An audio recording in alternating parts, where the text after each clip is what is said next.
Assalamualaikum. I'm Dr. Abbas Sajad from Anatomy Department, Sahara Medical College. Today we're going to discuss the skin and fascia and contents of back of leg, and then we're going to discuss the flexor retinaculum and then tarsal tunnel. Although laymen call the whole lower limb as leg, but in terms of anatomy and surgery, the leg is the portion of lower limb between the knee and ankle joint.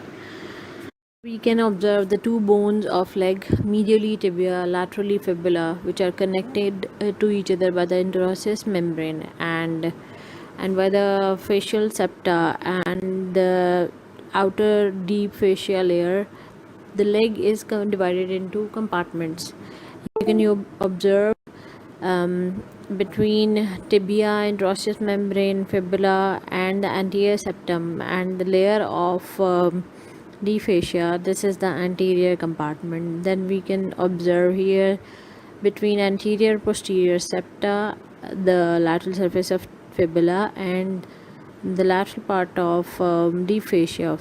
We can see containment of lateral compartment of leg, and then the larger posterior compartment, which is bounded by posteriorly the deep fascia layer. Anteriorly we can observe the posterior surface of tibia, interosseous membrane, posterior surface of fibula, and the posterior intermuscular septum. Then further you can observe that there is a transverse intermuscular septum coming from deep fascia onto the posterior intermuscular septum and dividing the posterior compartment into a superficial larger compartment and a deep smaller compartment. As these are closed compartments, especially the anterior compartment, which is tightly packed, and the deep layer of posterior compartment, which is tightly packed along with the neurovascular bundle, there can be compartment syndrome owing to any injury to the muscle, inflammation, collection of pus, or collection of blood or hematoma, etc. Whereas from the superficial posterior compartment and from the lateral compartment along the tibial and common fibular nerves, the infection can be transmitted to the popliteal fossa.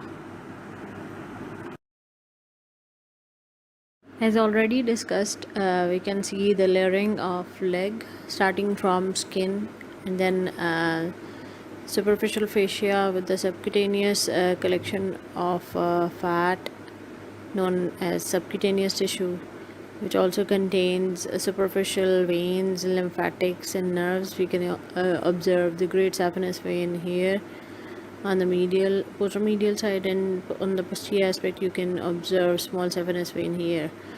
So along with that, then there is the deep fascial layer surrounding the leg and also connected here on the anterior border and then the medial surface and posterior border of tibia, and it is also continuous with its periosteum. Now different septa arising from this deep fascia layer, which is also known as crural fascia, and the interosseous membrane and the two bones of leg are going to divide leg into different compartments, and you can see anterior compartment, lateral compartment, and posterior compartment. And we have another layer of intermuscular septum, the transverse septum, which is going to further subdivide the posterior compartment. In the lower part of the leg, where all the muscles are going to be in the form of tendons, the tendons and neurovascular bundle is enwrapped by this deep fascia thickening anteriorly, which is going to make superior and inferior extensor retinacula. Posteriorly, this transverse septum is going to thicken up to form tarsal tunnel or flexor retinaculum, and laterally it is going to form the superior and inferior peroneal retinacula.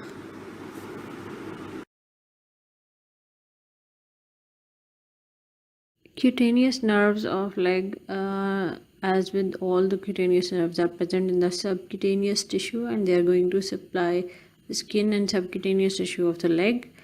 These are branches either of lumbosacral plexus directly or from the deep nerves arising from these plexuses.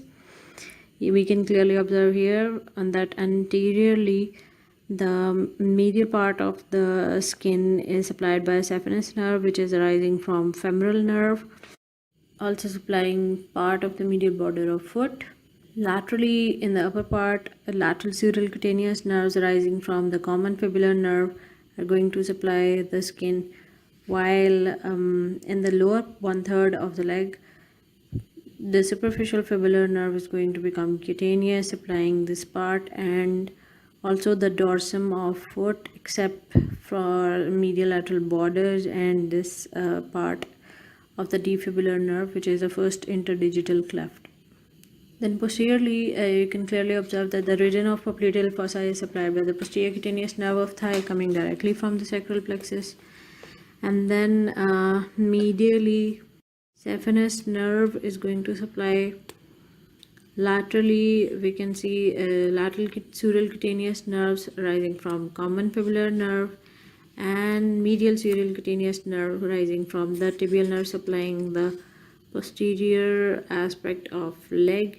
And then these two are connected to each other, and this forms the sural nerve. The sural nerve is going to supply the lateral border of foot along with the posterolateral part of leg. Then in the sole, we have cutaneous branches from tibial nerve directly, which are medial calcaneal branches supplying the skin over the heel, and then we have branches from the two terminal parts of tibial nerve, the medial and lateral plantar nerve. The medial plantar nerve is going to supply the skin of the medial side of sole and plantar aspect, side and nail beds of the medial 3.5 toes, while the lateral plantar nerve is going to supply the skin of the lateral part of sole and the plantar aspect, sides and nail beds of lateral 1.5 toes.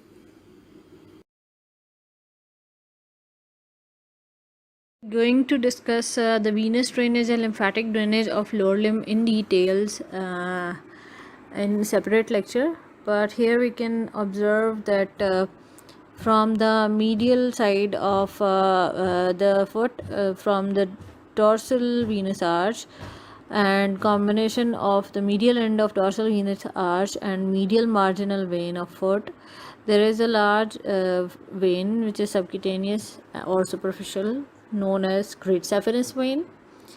This vein is going to end in femoral vein in the anterior aspect of thigh. Then on the lateral side, we have the lateral end of dorsal venous arch joining with the lateral marginal vein of foot to form small saphenous vein. Small saphenous vein is going to end up in the popliteal fossa in popliteal vein. And then looking at the lymphatic drainage from the anterior and lateral aspect is going towards the superficial inguinal lymph nodes, mainly to the vertical group, and from the posterior aspect along the small saphenous vein, we can observe here that some of the superficial lymphatics are draining in the popliteal lymph nodes present in the popliteal fossa.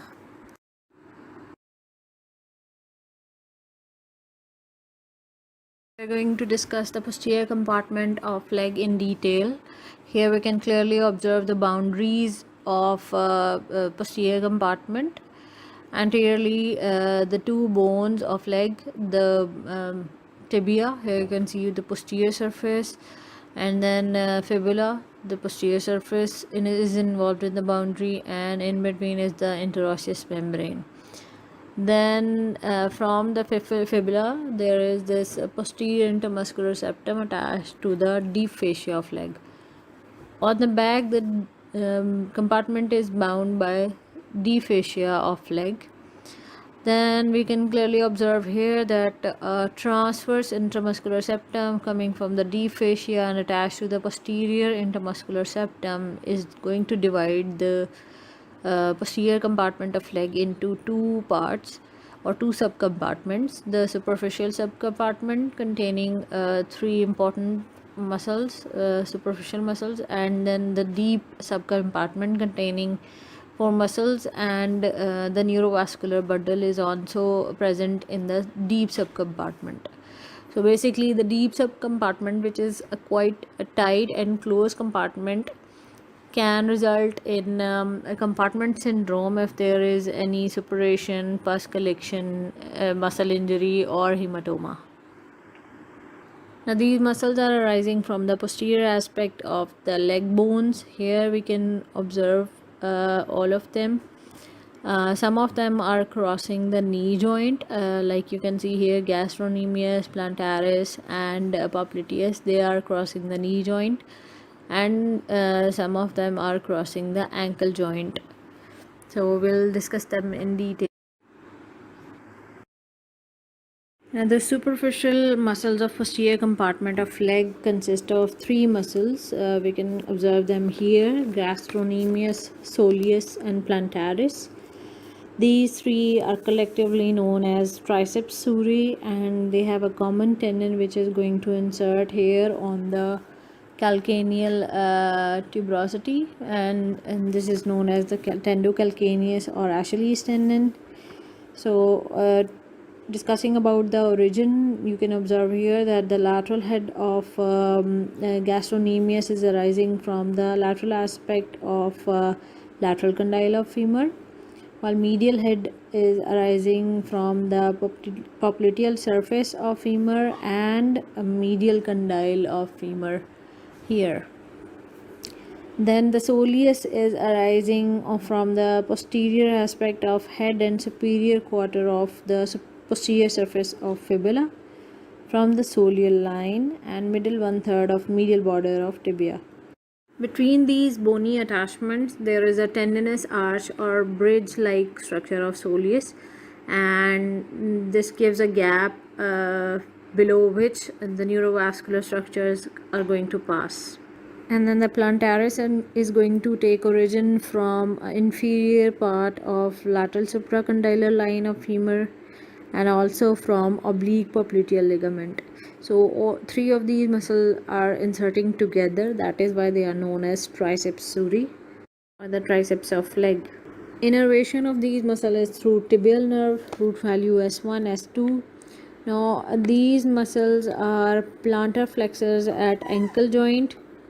As observed, soleus is taking origin from leg bone and inserting on calcaneus, so it is the sole or primary plantar flexor, while gastrocnemius can perform plantar flexion when the knee is fixed.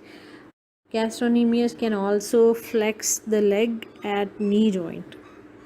Now, among the superficial group of these calf muscles, gastrocnemius is the fast twitch muscle. So it is basically involved in the rapid or quick movement that is involved in running and jumping, while soleus is known as the workhorse of plantar flexion, as we have already discussed that it is the primary plantar flexor, and it is a slow twitch muscle and is making a bulk of calf. So it is also known as the first gear muscle. So plantaris is the smallest muscle of the superficial group. It is lying or originating deep to the lateral head of gastrocnemius.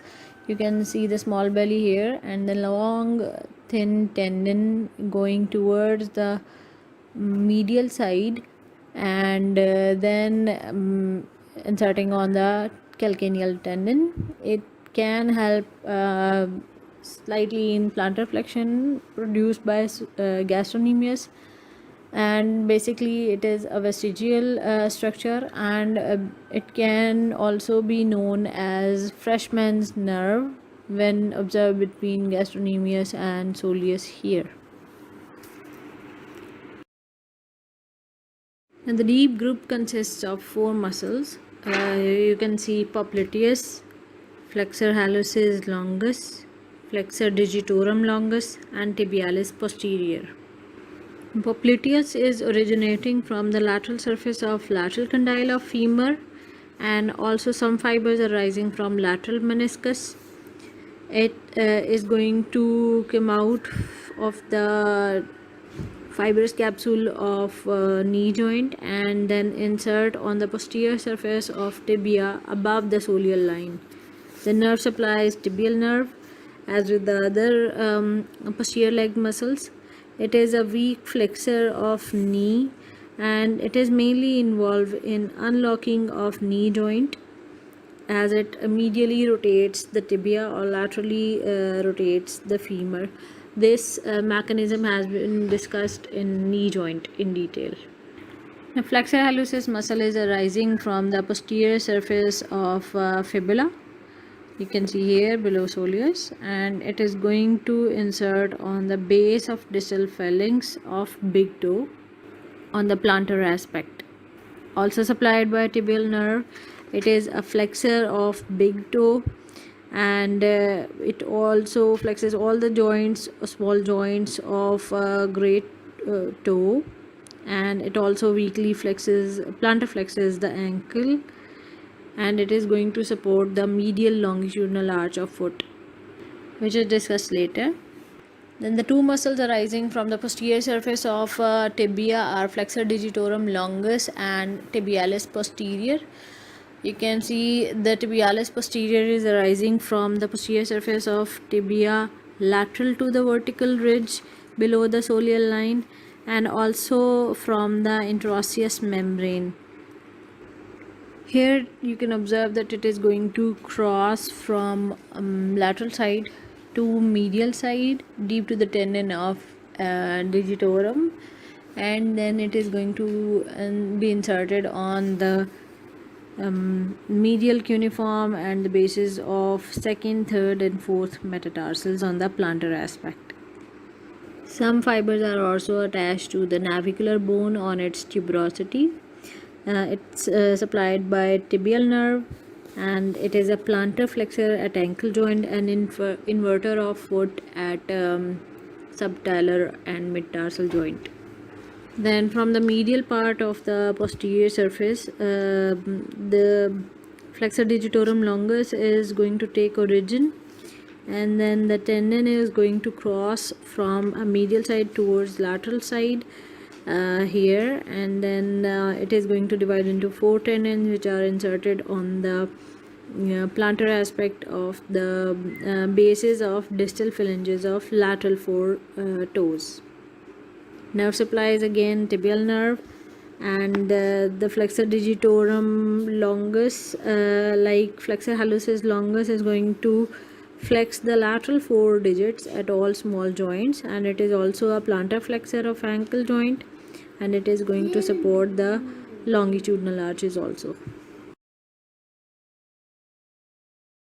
Gluteus is a small thin triangular muscle of the deep group, which is very important regarding the knee joint.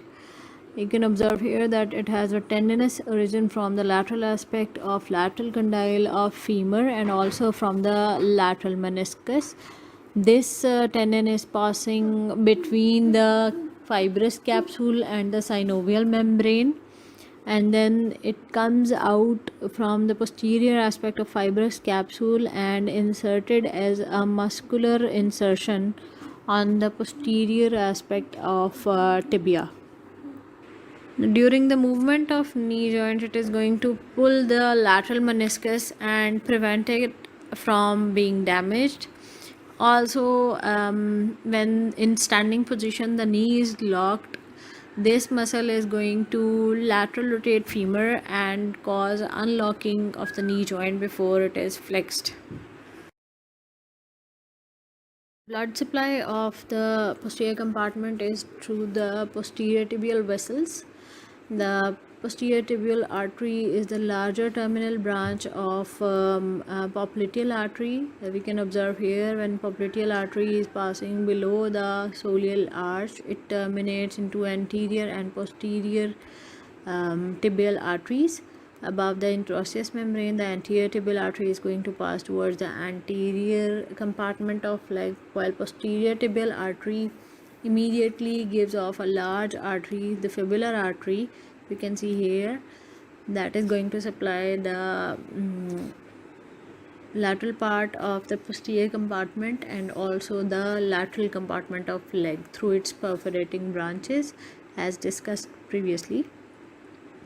Posterior tibial artery is going to course here. You can observe between the tibialis posterior and flexor digitorum longus, and then it is also lying deep to the superficial group of posterior compartment muscles.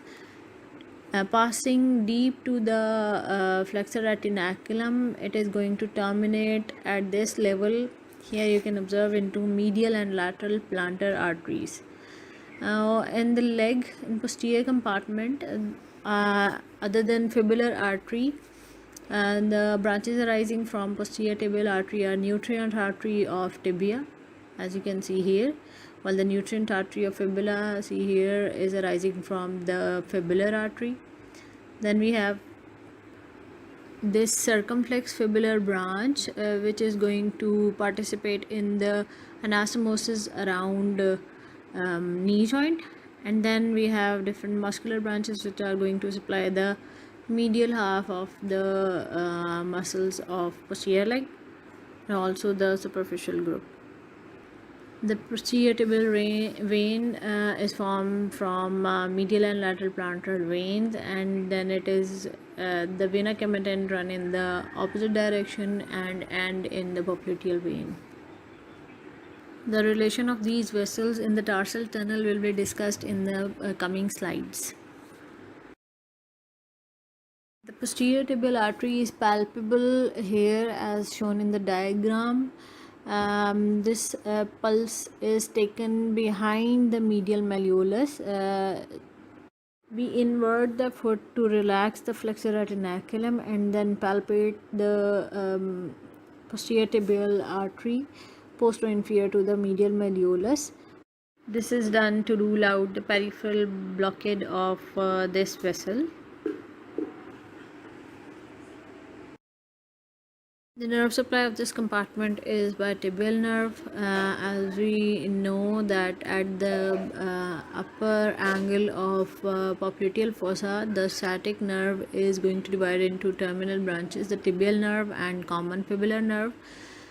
The tibial nerve is going to show the same relations as the posterior tibial vessels. It is going to pass deep to the gastrocnemius muscle and then the soleal arch, and then comes to lie between the superficial and deep layer of muscles. It is lying here along with the posterior tibial vessels between flexor hallucis longus and flexor digitorum longus, and is lying on the tibialis posterior muscle. Its relation with the other structures in the tarsal tunnel will be discussed later. Now, the cutaneous branches have already been discussed previously, and then we have articular branches to the knee and ankle joint. And then here we can observe that before passing deep to the soleal arch, this nerve is going to supply the superficial group and popliteus muscle of the deep group, and then after passing deep to the soleal arch, it is going to supply the rest of three deep muscles, these tibialis posterior, flexor hallucis longus and flexor digitorum longus. After passing deep to flexor retinaculum, it is going to terminate as medial and lateral plantar nerve, which are going to supply sole.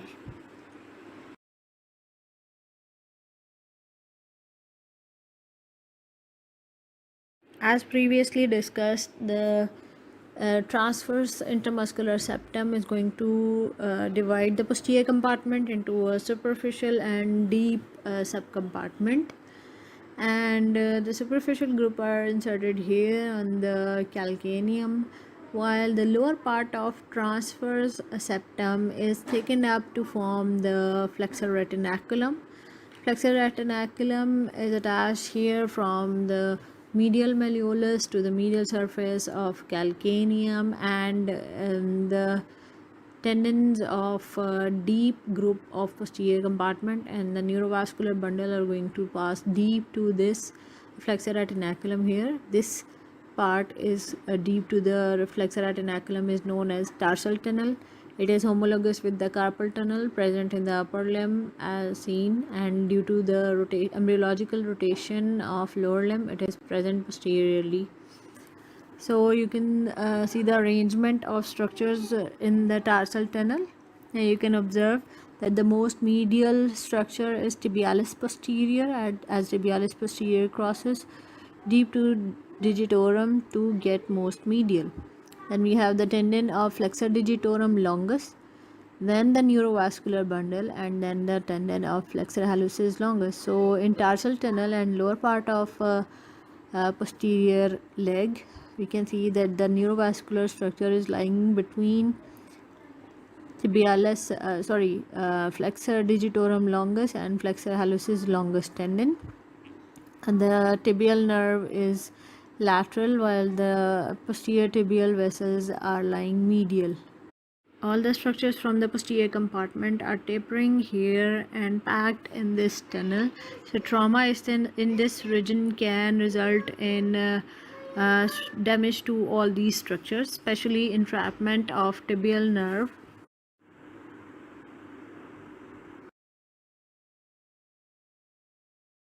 Now, trauma in the region of tarsal tunnel results in compression and damage to the structures passing through the tarsal tunnel, and this is collectively known as tarsal tunnel syndrome.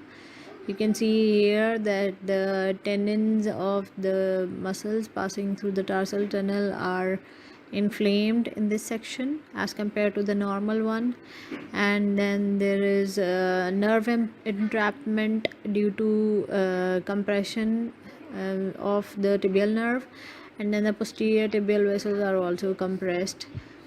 Now, due to the inflammation or tendinitis of the tendons of posterior compartment, there is pain in the region of tarsal tunnel here, and then due to the nerve compression, the pain also radiates towards the sole, which is the territory of tibial nerve.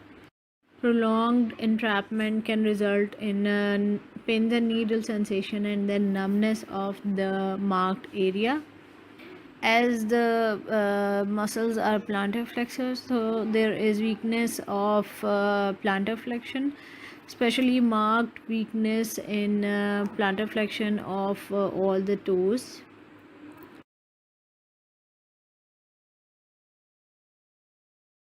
Now checking the ankle reflex or calcaneal tendon reflex is a normal routine examination, and by stroking the calcaneal tendon, there is a jerky plantar flexion, and the root values involved in this reflex test are S1 and S2.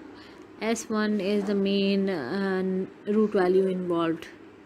The tear or inflammation of Achilles tendon is usually occurring in athletes commonly, or chronic trauma or repeated trauma can lead to rupture of calcaneal tendon as seen in this diagram here, and this result in pain around this posterior aspect of ankle. There can be swelling and bruising in this region also, and then when the patient is trying to walk and lift off the heel, performing plantar flexion when the knee is extended, then as the superficial group is involved in this movement, there is extreme excruciating pain in this condition, and normally in normal persons it can be repaired by immobilization, but in athletes we have to do surgical intervention to bring the tendon, the torn parts together.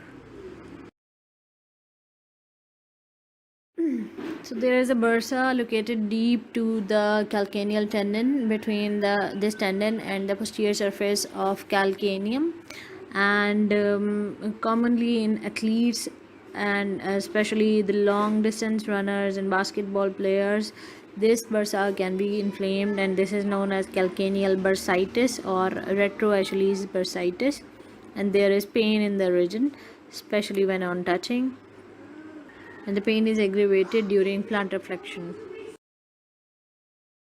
Tibial nerve, as already discussed, is not commonly damaged, as it is having a straight vertical course in the popliteal fossa, and it has a deep protected position in the popliteal fossa as well as in leg. Tibial nerve entrapment is seen in tarsal tunnel syndrome, as previously discussed, and it can also be damaged in its upper part by trauma. In the tarsal tunnel, the symptoms are only limited to foot, but when the upper part of tibial nerve is damaged, especially in the popliteal region, in the popliteal fossa, then there are some problems arising. All the territory of skin of tibial nerve is numb, as shown in this diagram. The posterior part of leg and the sole of foot. Then motor effects are inability to perform plantar flexion and to some extent inversion. So the foot is in this condition as shown here. It is everted and dorsiflexed. This condition is known as calcaneovalgus.